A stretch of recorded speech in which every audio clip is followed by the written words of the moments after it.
किरकोळ वादातून high profile सोसायटीमध्ये राडा झालेला आहे। मुंबईलगतच्या कल्याण शहरामध्ये ही घटना घडलेली आहे। कल्याणच्या अजमेरा हाईट सोसायटीमध्ये ही घटना घडलेली आहे। धूप लावण्यावरून दोन गटात हाणामारी झालेली आहे। राडा करण्यासाठी बाहेरून गावगुंड बोलावल्याचे आरोप देखील केले जात आहेत।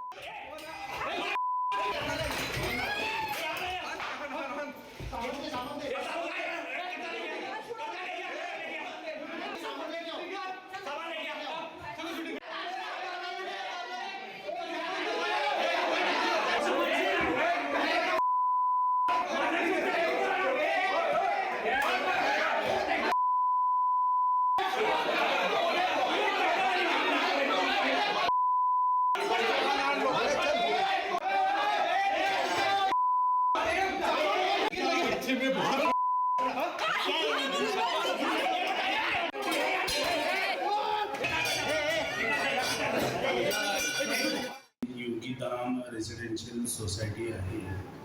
त्या सोसायटीमध्ये एक ठिकाणी अखिलेश शुक्ला आणि त्यांच्या शेजारी देशमुख राहतात। धूप उदबत्तीचं जे धूप आहे, धूप लावण्यावरून धूर एकमेकाच्या घरात जाते म्हणून दोघे एकमेकांना शिवीगाळ केले, मारहाण केलेली आहे। मारहाणीमध्ये देशमुख जखमी आहेत। दोघांच्या तक्रारीवरून दोघांचे गुन्हे दाखल करण्यात आलेले आहेत आणि तपास आणि चौकशी